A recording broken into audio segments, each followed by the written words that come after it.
Welcome, everybody. I think that I'm going to make a start. I know some people are still joining, but I'm going to make a start on Cladding Claims 2022.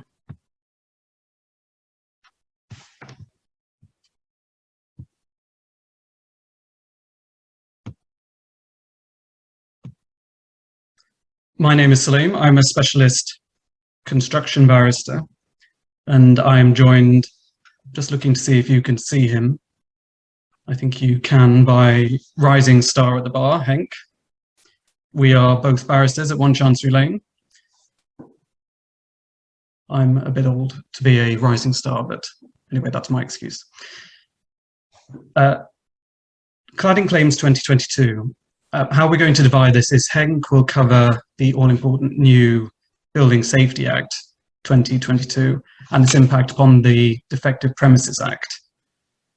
But first, I'm going to see if all the countless days and nights of work on cladding claims can give us any tips on how to bring or how to defend these claims. I'm just looking, and I can see a lot of attendees, some from the largest firms and construction departments in the land. Naturally, I know why you are here virtually. Those of you who have heard me speaking before know I always like to start my seminars with a joke. Some of you may have thought it could be a witty double entendre in this context, perhaps on the lines of going beyond the exterior surface of cladding or something like that, but I'm sorry to disappoint you. I can't make jokes when it comes to June 2022 and the issue of cladding. It's 5 years on from the Grenfell disaster. The inquiry is still ongoing as to the causes of that tragedy. Moving on to the background slide. Let me start by defining what we mean by a cladding claim. Cladding claims may have initially seemed to have been just the aluminium composite material panels used at Grenfell, and that includes the question of product liability and has its own remediation fund. But cladding claims is, of course, much wider than that. What happened when investigations were conducted after Grenfell is that many other fire safety defects or issues were discovered, such as fire cavity barriers, combustible wall insulation, missing fixings, backings such as untreated wood, and so forth. Standing back, all of those elements in the external wall can lead to gaps where a fire can travel, usually upwards and across, and it can travel fast, within minutes.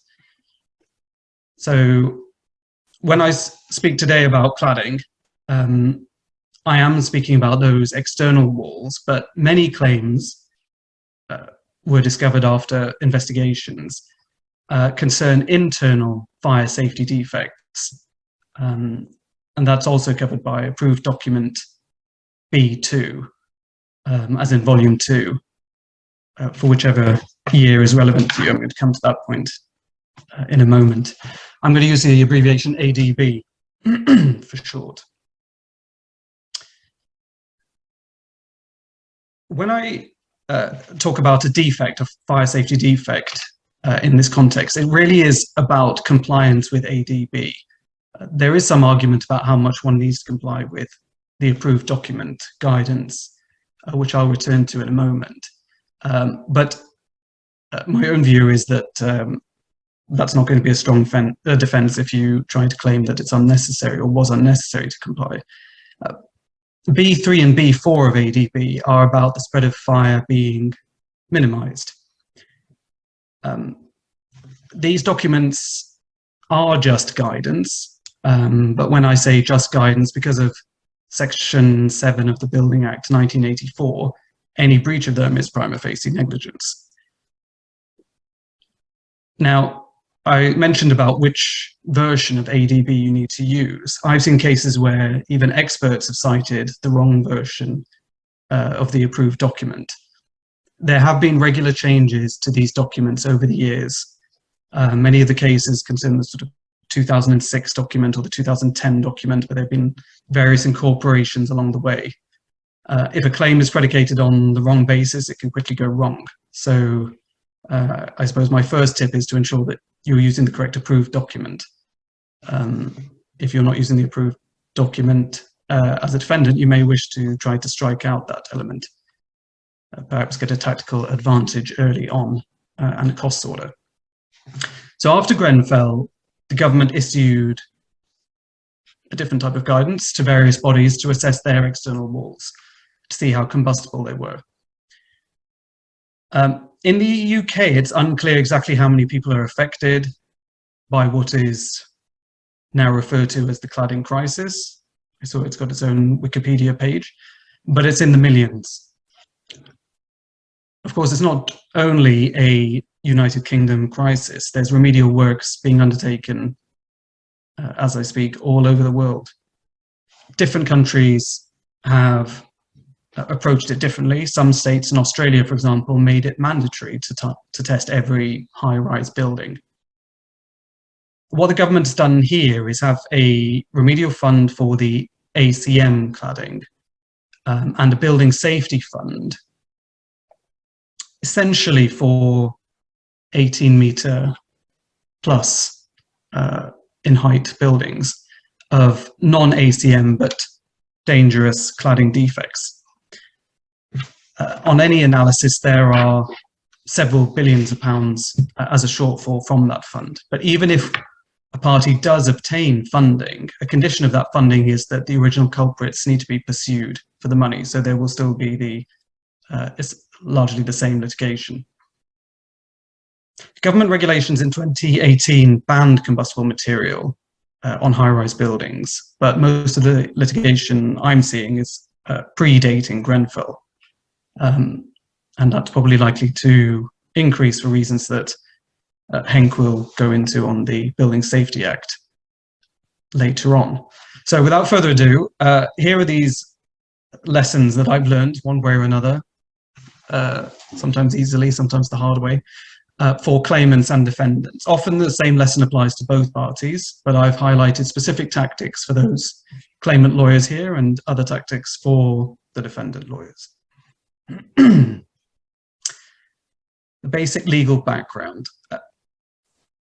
I would say, of course I say this in almost every case, but particularly in cladding claims, you need to marshal your documents as early as possible pre-action. It will be difficult for all the parties to find original and complete documentation, especially if your clients were not a signatory to it, but it is vital to try. There could be various types of contracts floating around. Of course, there could be different iterations of contracts. Quite often I see a draft version has completely different parties to the executed version. In fact, you might not even get the signed executed version, but you might have enough evidence to prove that it existed. There are various contracts usually involved, JCTs, PPCs, development agreements, and so on. You'll already be bearing in mind, I'm sure, that cladding claims attract more publicity than most construction cases, so the stakes are higher. That could be a factor in how much your clients want to settle the claim, or indeed how much they want to have their day in court, conversely. So some common issues in practice, pre-action again. And you probably noticed with my talk, I spend quite some time pre-action. For the reason I've just said, it's best to front load these cases. Opening up works are very important for claimants. It doesn't have to be extensive opening up works, but it needs to be sufficiently intrusive to uncover enough of an argument for you to say that's how the external wall is in all the locations you were claiming for. Defendants, of course, can say it's not axiomatic that these defects spotted at the opening up works in one section of a building are going to be endemic So there can be a problem if there hasn't been a stripping off of all the cladding.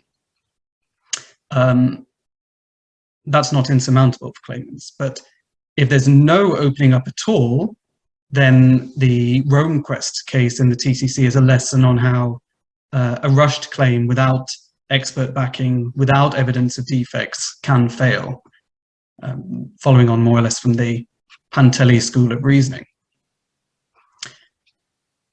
A somewhat unusual aspect to cladding claims is the type of testing that one might undertake pre-action.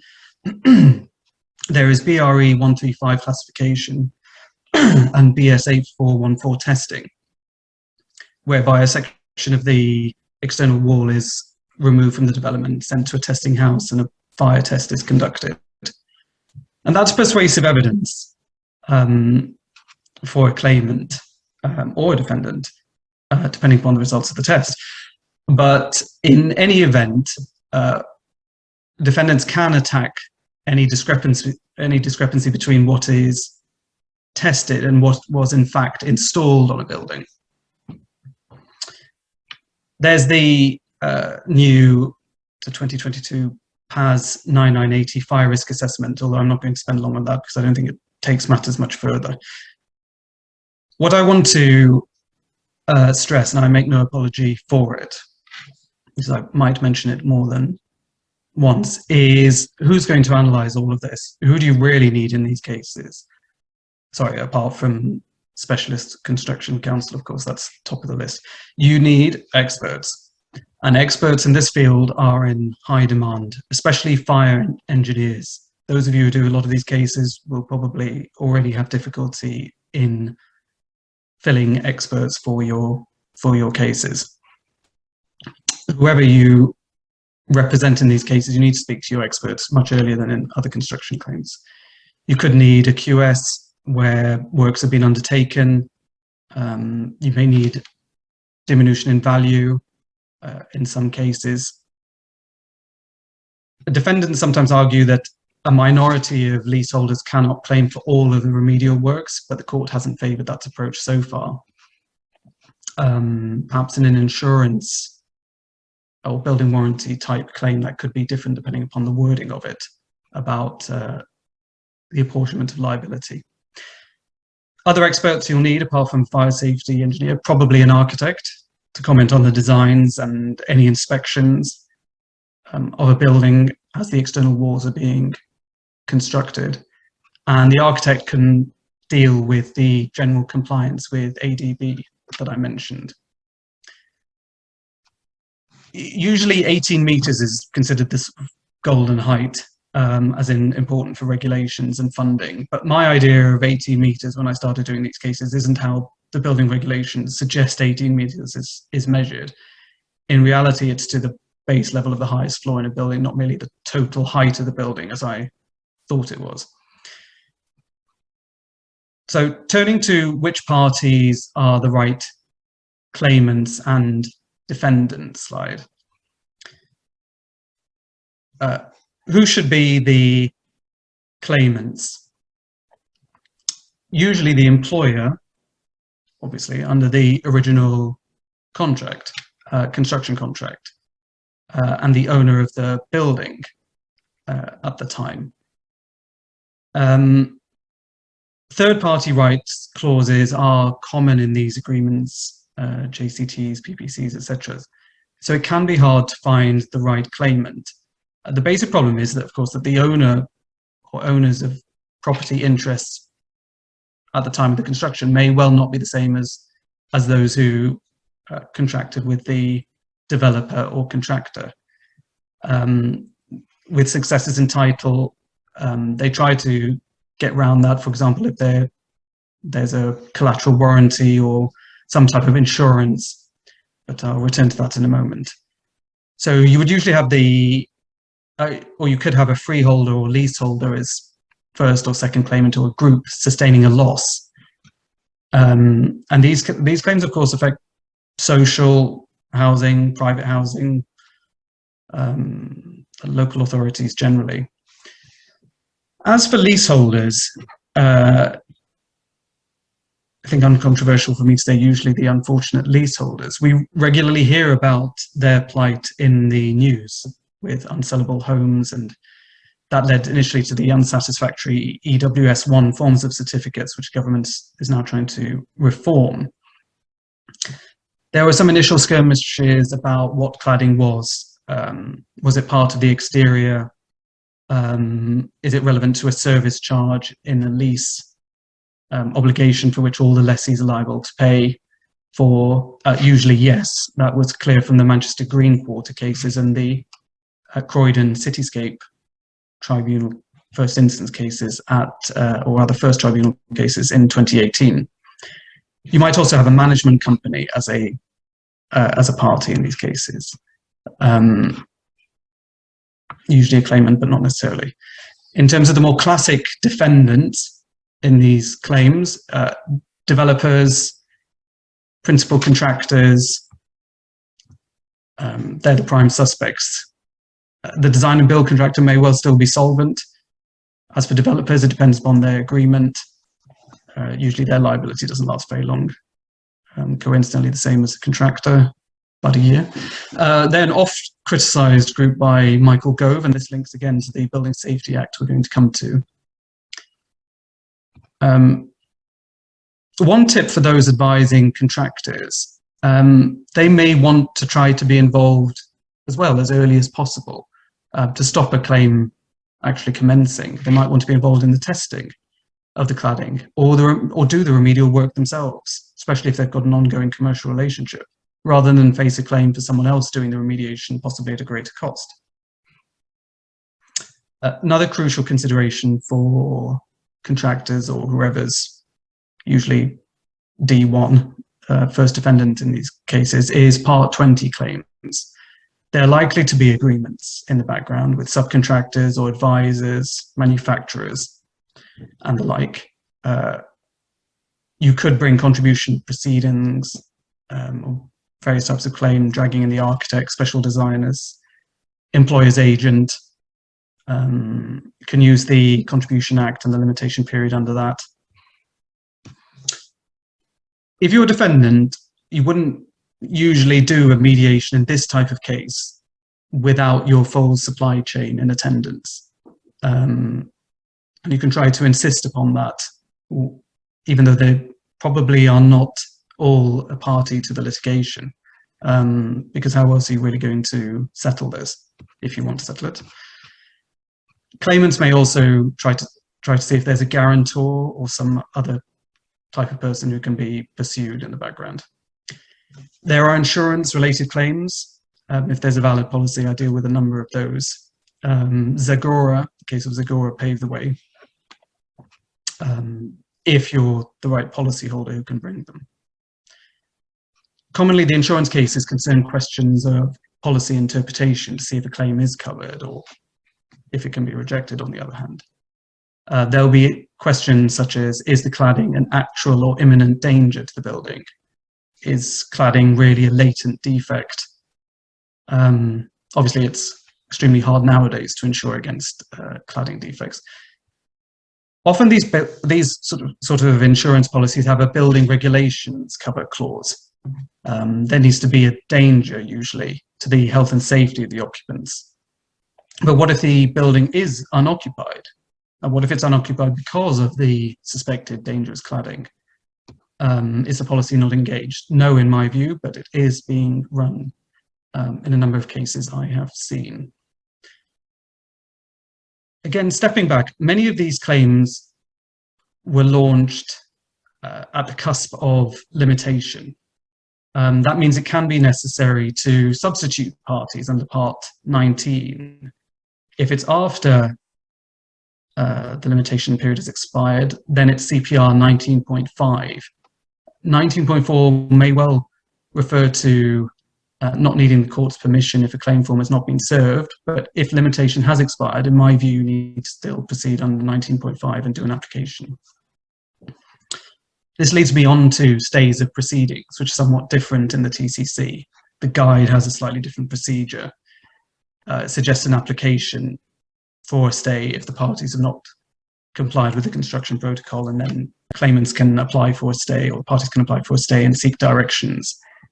And importantly, the stay includes delaying the step of service of the claim form per Grant and Dawn Meets of 2018. That's the Court of Appeal authority for that. Sticking with limitation, large construction contracts are, of course, often executed as deeds and hence have a 12-year limitation period, taken from practical completion invariably, unless there's been some sort of sectional completion. Sport City is an example of a Defective Premises Act cladding claim that failed due to limitation a couple of years ago, perhaps not now. Torts doesn't normally add much to these cases, can help extend the limitation period, or if they're specialist designers. But contract, of course, is your best route. I've mentioned standstill agreements just to say be careful how they're worded, the sort of unnecessary hoops you might need to jump through. So have a look at the precedents you've got on that. Moving swiftly on to statements of case and that slide. I've dealt with claim forms already. As for the particulars of claim, don't make them prolix, as Lord Justice Coulson recently reiterated. But you do need to set out the approved document failures for each category of defect, and that could make it quite a lengthy pleading. In terms of defences, they need to be more than merely, well, back in the day, this is what happened. That's not going to cut it with Belitho or the like. Better to focus on specific attacks. For example, has the claimant pleaded contemporaneous breaches or of regulations, or is it trying to conflate modern building regulation standards? Look into the remedial scheme. Is that reasonable? As for replies to defences, the Mullally case illustrates that you should not try to plead new claims in a reply, perhaps because you issued on the cusp of limitation. Requests for further information, very useful in cladding claims, especially for defendants if you don't think they've been properly set out initially. And you can force claimants to answer them, test their resolve, test their resources. Notices to admit facts are another string to your bow. That probably more if it's a claimant and you know that defects do exist, you've got it on a survey or something like that. But there are many potential applications. Scott schedules, they're very useful once you've had expert input, setting out all the defects that you can, the categories of defects, the various parties involved. And that's often where cases settle, if not pre-action.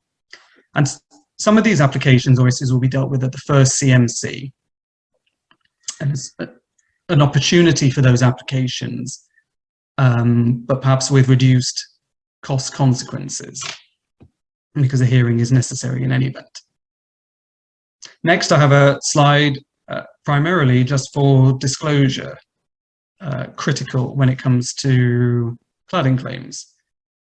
And I'm sure most of you are familiar with the Business and Property Court's lovely but somewhat eccentric Practice Direction 51U disclosure procedure. It means that it's important when serving proceedings from the start to include copies of the core documents sent to the other parties. And in the run-up to the first CMC, parties will need to liaise and speak about their disclosure review documents, their DRD, stating which model they would like.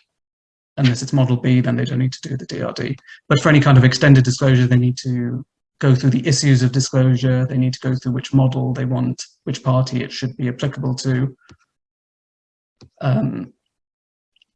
Extended disclosure is often inevitable, and Model D is closest to sort of general standard disclosure. I've included cost budgets in this section because there's a considerable ramification for cost budgets. And whilst you can apply to vary cost budgets later, if there's a significant triggering event, I find that solicitors err on the side of caution when calculating their disclosure costs in cladding claims, given all the electronic disclosure, for example. Many firms use third-party disclosure companies, so you need to get them involved as well early on. Otherwise, their costs will be much higher than you budget for. And who doesn't want all their costs of litigation? As for the assessment of cost budgets, standard with TCC cases is it's a broad brush affair. The GlaxoSmithKline case of Mr. Justice Stuart Smith before he was elevated his authority for that, unless there's an exceptional budget, in which case you can attack it more forensically as being unreasonable and disproportionate.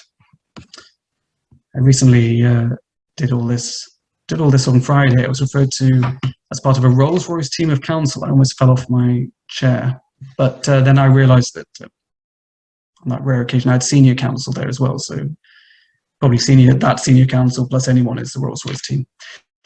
Anyway, I won't go on about experts at the first CMC. They're going to be dealt with then. Witness statements can be very important to explain your party's role in a construction project, or invariably what the role did not entail. There is a new practice direction, 57AC, for the business and property courts about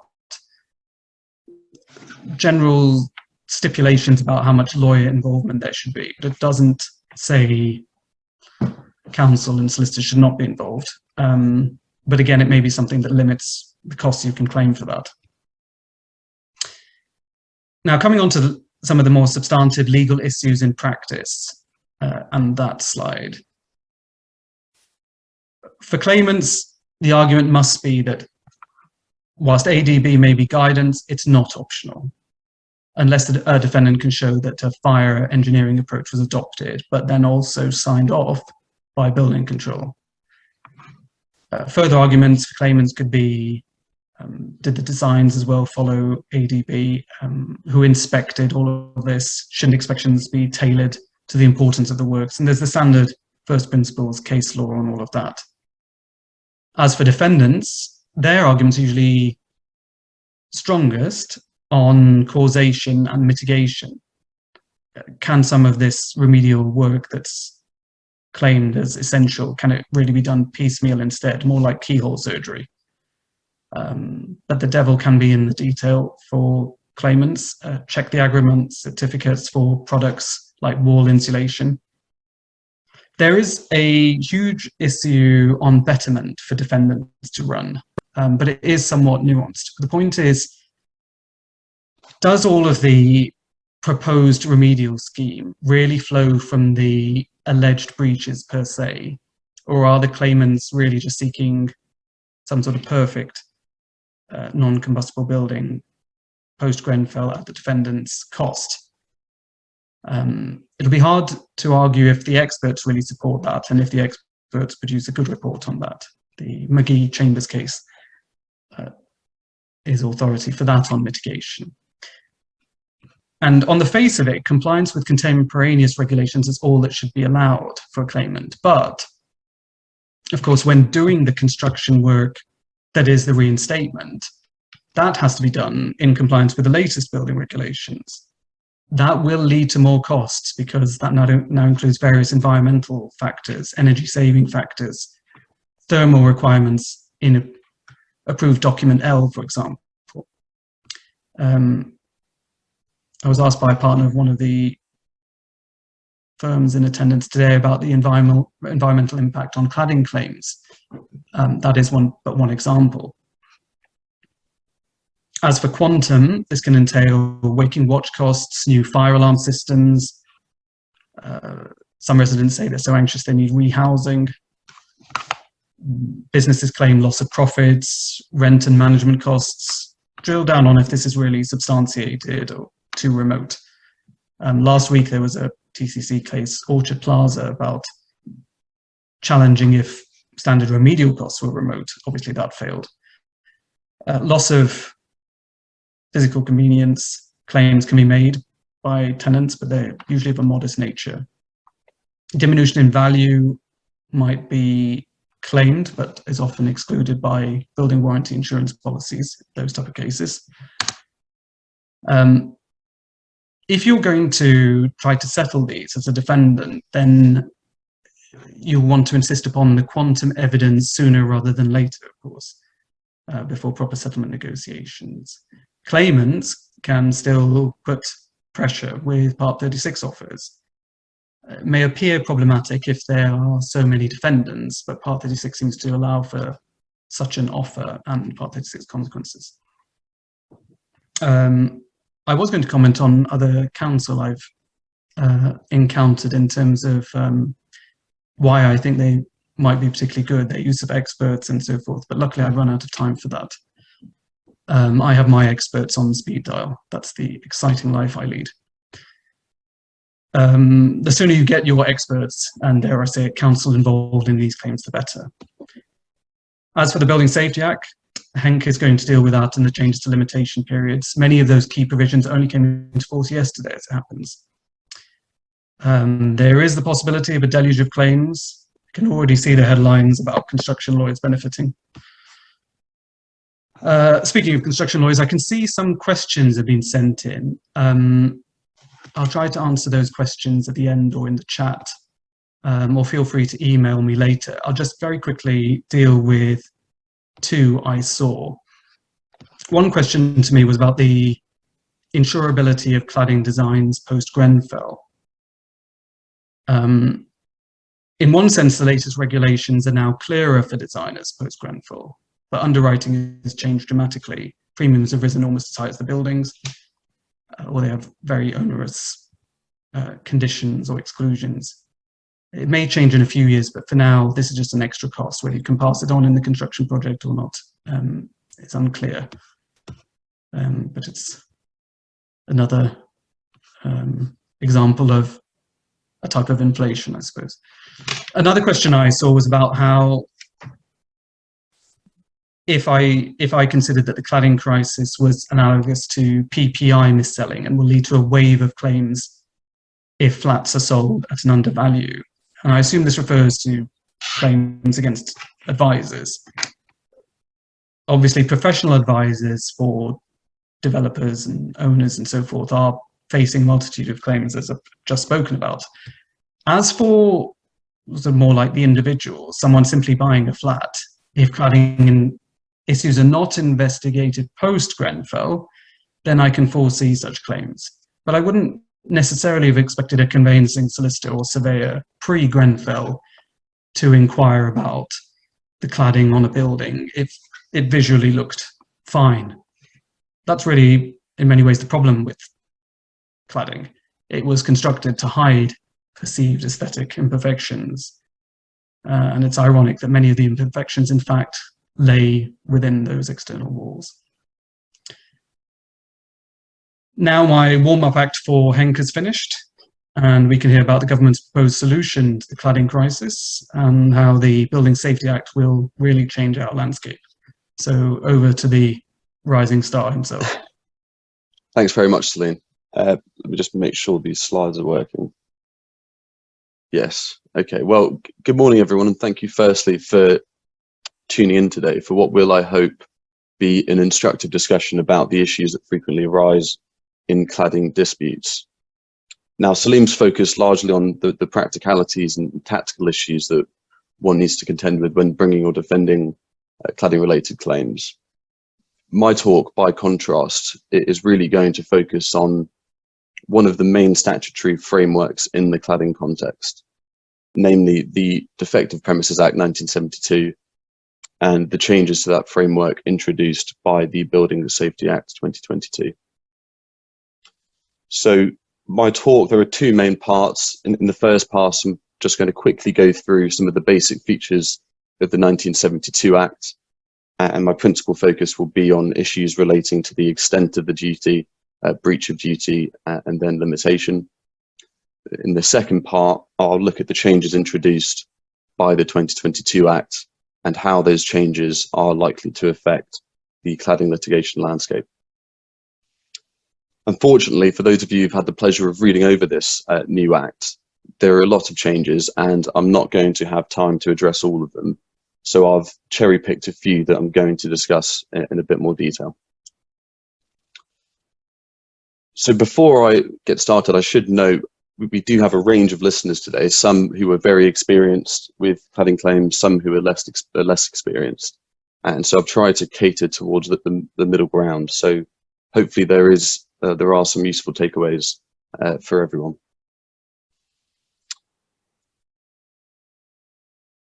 So moving first to the 1972 Act and its provisions. Firstly, to give a little background to those who are unfamiliar with cladding claims, the 1972 Act has taken on an important role, in particular where the cladding claim is brought by a building owner, but for two main reasons. The first is that building owners saddled with fire safety issues may not have contracts with the main contractor or other contractors involved in the provision of the dwelling. And as a result, and subject to the existence of any third-party rights, there are difficulties, obviously, bringing a claim in contract. Now, the second reason is that building owners' ability to sue in negligence is severely handicapped by the rule against recovery for pure economic loss. And so really the byproduct of both of those issues has been that the 1972 Act has really assumed center stage in the cladding crisis. So looking at the slide, we see here section 1.1, which sets out the nature and content of the duty owed under the 1972 Act. And I've included the full section for reference purposes in that slide.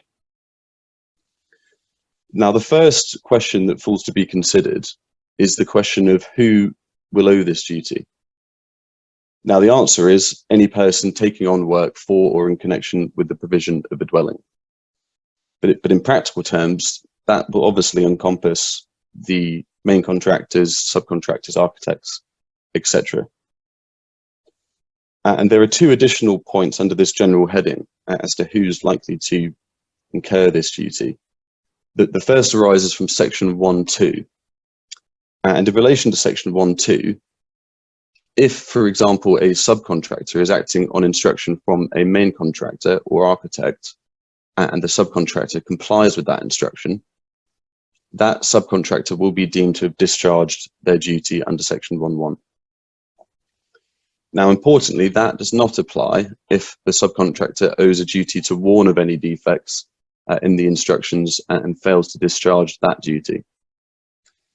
So in relation to that defence, I think whilst it has the appearance of being fairly solid, certainly from the perspective of the subcontractor, many contracts will often contain clauses which make provision for a duty to warn about issues or defects, etc. So in practice, perhaps not as solid a defence as it might seem. The second point, section 1.4, I can deal this very briefly. Effectively, this extends the duty owed under section 1.1 to developers. There's not really too much else that needs to be said about that for the time being.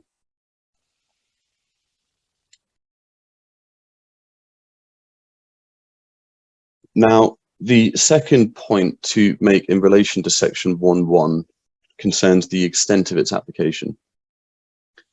Now, oddly perhaps, the term dwelling, as used in section 1.1, is not a term of art, and so the term has fallen to be construed by the courts. Now, the leading authority on this point is Jensen, and in that case, the Court of Appeal made clear that the Act only applies to new dwellings or existing dwellings which have undergone substantial alterations such that they have a different identity from before. I've included in this slide a brief summary of the facts in Jensen, but in essence, that was a case where a homeowner had undertaken significant renovation works. I've set out some of the renovation works in the slide. The renovation works were not the best. There were serious defects. He alleged the property as a result was uninhabitable and sued the defendant for breach of the duty owed under section 1. Now, Lord Justice Longmore held, as we see here in this slide, that what is required is for the renovation works to render the dwelling's identity wholly different from before. That is obviously quite a high hurdle. And that is one of the reasons why many claims in this area involve new developments as opposed to, for example, defective refurbishments. I would ask listeners to keep that point in mind, because that is a point of difference, an important point of difference with the new duty introduced by the Building Safety Act. Now, in the specific context of cladding, the relevance of this point is clear. And if you take the following example, there's a large development requires a new external shell, refurbishment works are undertaken. Unbeknownst to the building owners, the contractor installs combustible cladding in breach of the building regulations, and the claimants want to sue under the Defective Premises Act. But in this case, just as in Jensen, any claim under the 1972 Act would run into immediate difficulty. Unless it can be said that the refurbishment works have rendered the identity of the dwelling wholly different from before, then they fall at the first hurdle. So again, just keep that point in mind, because this is an important point of difference with the Building Safety Act.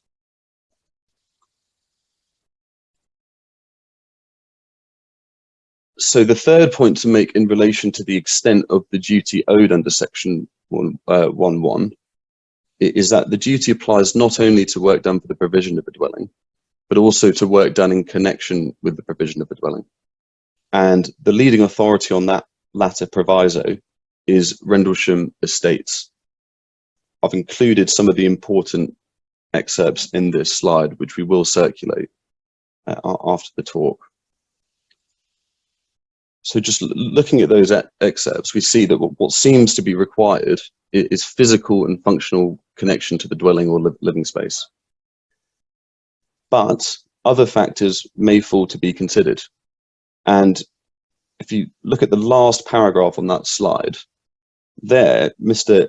Justice Edward Stewart rather, says, on the facts of this case, it seems to me to be an inescapable conclusion that the work to the structural and common parts of both blocks was work done in connection with the provision of each of the apartments in the two blocks, since the owner of every apartment has an interest in and a financial responsibility for the maintenance and repair of the structural and common parts of both blocks. Further, each leaseholder has a right of access to the common parts of the other block. So in other words, whilst ordinarily physical and functional connection will be required, other factors will fall to be considered. One such factor may be whether the leaseholder, for example, has a service charge obligation in relation to the common part. Another factor may be right of access. And so bringing that back to the cladding context, again, the external shell of a building is not necessarily work done in connection with the provision of a dwelling or the living space. But such works are, of course, physically and functionally connected to the dwelling. And again, in the context of claims brought by leaseholders will generally owe service obligations in relation to those works.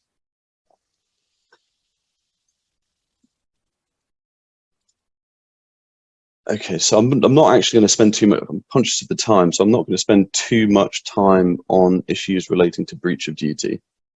This will, of course, require expert evidence from fire safety engineers, etc. As Saleem's already addressed some of the important tactical considerations that practitioners will need to keep in mind. The one point I will note is that there are some, at least from the claimant's perspective, some helpful excerpts in Rendlesham Estates regarding compliance with building regulations, local authority prohibition orders, and how that interacts with the burden on breach of duty. I've cited one of those passages at the bottom of this slide.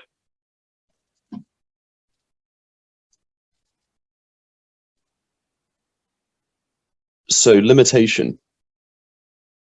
I'm going to pick this up in more detail when I discuss the Building Safety Act, but for present purposes, it suffices to make two quick points. Firstly, previously at least, primary limitation was 6 years from the date the dwelling was completed, or the work to the dwelling was completed. Secondly, if further remedial works are undertaken and there is a further cause of action in relation to those remedial works, then the claim in relation to those remedial works specifically can be brought within 6 years from the date the remedial works were finished.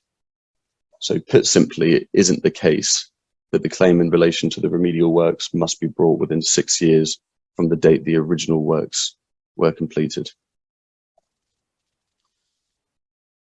Now, the issues posed by the limitation period or the old limitation period under the 1972 Act particularly in the cladding context, has been well publicised.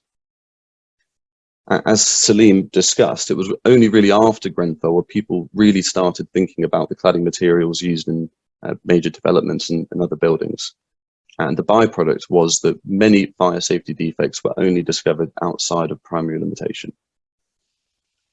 That was one of the main issues of the 1970 Act that the Building Safety Act has sought to address, but more on that later.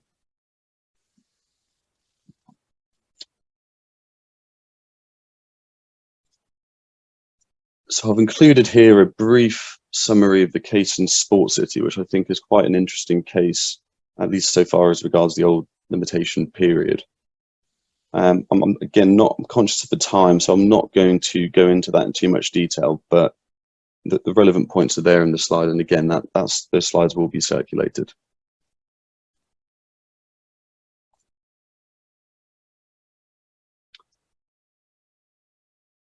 So at the start of this presentation, Saleem gave a brief background of the issues that gave rise to the quote-unquote cladding crisis we now find ourselves in. And those issues really sowed the seeds for this new Building Safety Act. In no particular order of precedence, the problems this legislation has attempted to address are, firstly, the absence of a clear mode of legal redress for building owners who discovered fire safety defects outside of the previous primary limitation period under the 1972 Act. Secondly, and relatedly, the fact many leaseholders were being required to meet the cost of cladding remediation works via their service charge obligations. Thirdly, and perhaps most pressingly, the very real risk to human life posed by the previous absence of regulatory scrutiny regarding the nature of cladding materials used in building projects. So looking at this slide, I've set out there, again, a summary of the core changes implemented by this Act. So we've got a new building safety regulator. Qualifying leaseholders have been protected from the charges for cladding remediation. There have been material amendments to the 1972 Act, and we have new causes of action against providers of construction products, and specifically providers of cladding materials. I can't realistically address everything of substance in this Act today. My focus instead is going to be on three key points, particularly in the cladding context. The first, the changes to the 1972 Act and the limitation periods. Secondly, Section 38 of the Building Safety Act 1984. And thirdly, the new cause of action concerning past defaults relating to cladding products.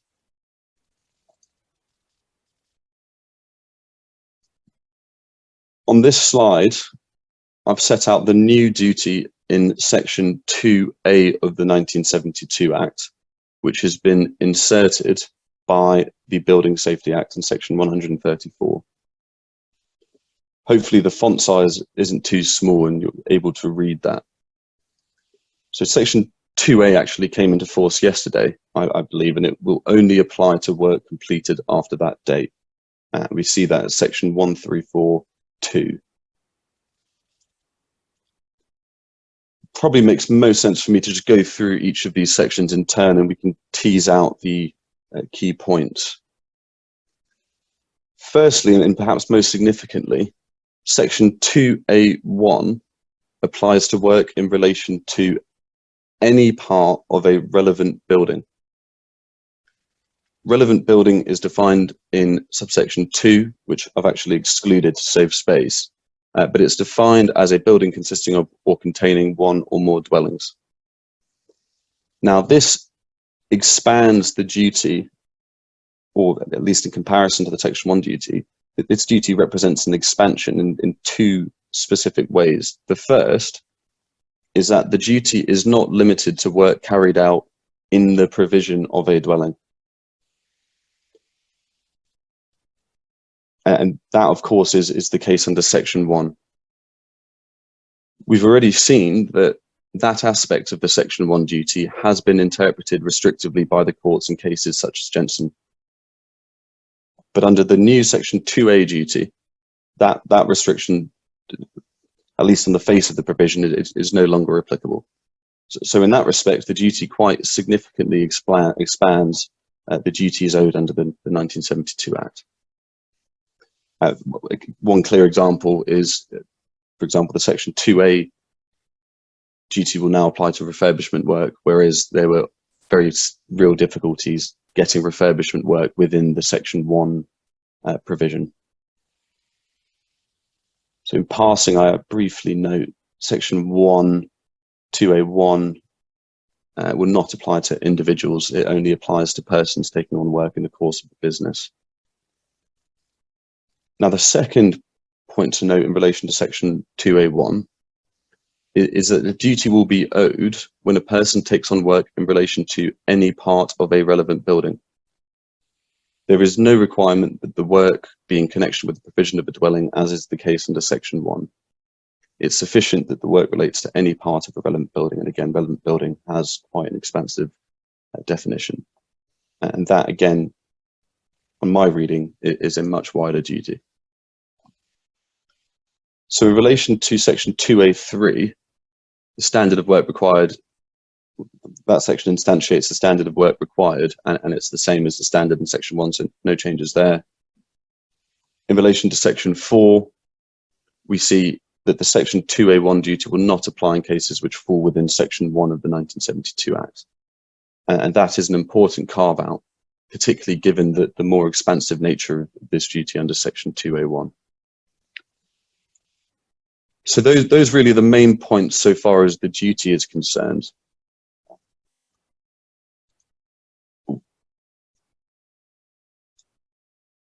And we've now arrived at what is almost certainly the most contentious change introduced by this new Act. And these are the changes introduced by Section 135. What Section 35 does is it introduces a new Section 4A, 4B rather, into the Limitation Act 1980. I've summarized the key points in this slide, but first point, and looking forward, if a person becomes entitled to bring an action under either Section 1, Section 2A, then that person will have 15 years from the date the right of action accrued to bring a claim. Nothing too controversial there, save that 15 years is arguably an unusually long limitation period. Now, the controversy starts at Section 4B4. What this provision does is it states that where a person became entitled to bring a claim under Section 1 of the Defective Premises Act before commencement of Section 135, that Section 4A4 will apply retrospectively, and the limitation period of a claim will be 30 years from the date the right of action accrued. That is quite plainly and obviously a very significant development in the context of cladding disputes. As Saleem touched on, one of the core features of these claims is that there is, generally speaking, a significant time lag between the works to the dwelling being completed and the fire safety defects being identified, with the result being that limitation, or the old primary limitation, has often expired. And these new limitation periods will largely do away with those issues. There are two safeguards, two main safeguards for potential defendants to cladding claims. The first safeguard is that if the hearing of a claim brought within the new limitation period would breach the defendant's convention rights, then that claim would fall to be dismissed. The second safeguard is that the new limitation periods do not permit claims which have been settled or finally determined to be reopened. Focusing on that clause regarding the convention rights, it's a very unusual provision, and I think we can almost certainly expect litigation on that point. My personal suspicions are that it's going to be very difficult for defendants to make out a breach of their convention rights.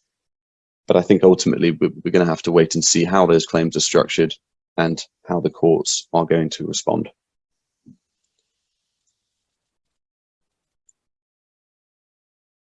I'm conscious of the time, so let me just,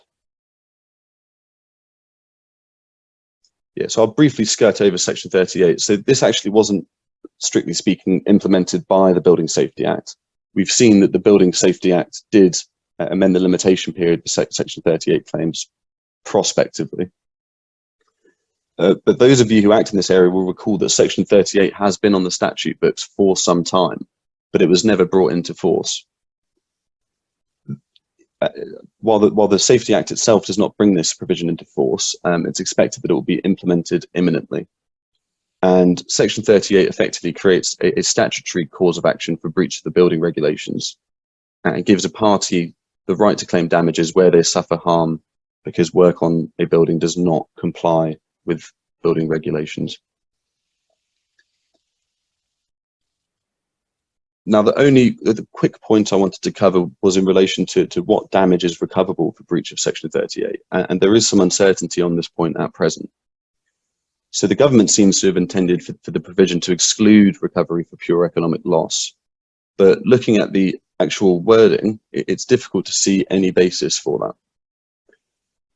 One might argue that damage is limited to death of or injury to any person, but that seems to me to be a slightly stretched interpretation, particularly given the use of the word includes. I think if Parliament intended to restrict section 38 in this way, I would expect to have seen the words damage means, for example, instead of damage includes. Sadly, I'm not a judge, and so unfortunately I will not have the last word on that, and we'll just have to wait and see what happens.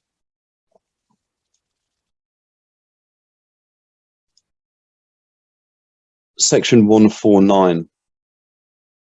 I've set out in full the provision in this slide, and you'll see that it provides for a cause of action in relation to past defaults relating to cladding products.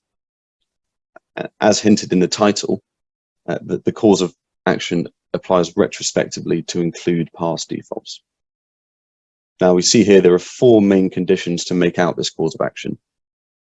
Condition A sets out the initial default, as it were, and you'll see that it has the potential to apply to contractors, manufacturers, and sellers of cladding products.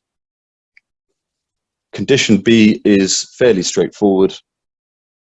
There's a requirement that after a defect as identified in condition A has occurred, that the cladding has been attached to a relevant building. Now, the one term in there which may give rise to litigation is the term or otherwise in relation to. That strikes me as quite a permissive sentence, but again, we're going to have to wait and see how the courts will interpret that. So condition C sets out the requirement that the building be unfit for habitation. One would expect this will have the exact same meaning as the same term in the 1972 Act. And then condition D sets out the causal requirement. So really the important point to note there is that the defect does not have to be the sole cause of the building being unfit for habitation, but it does need to be one of the causes. Finally, at section 149(6), we see here that the recoverable damage is expressly stated to include economic loss, unlike, for example, the position under the building regulations. So plainly, this section is going to play a significant role in cladding-related litigation. And I think the main areas which are going to be points of dispute are going to be the causal requirement and the term otherwise in relation to the building in condition B. But again, we're going to have to wait and see how the court resolves those ambiguities. So I was going to briefly discuss building liability orders. The short point is building liability orders effectively give individuals the power to apply to the High Court for an order that a specific corporate body's liabilities are extended to some of its associates to make them jointly and severally liable.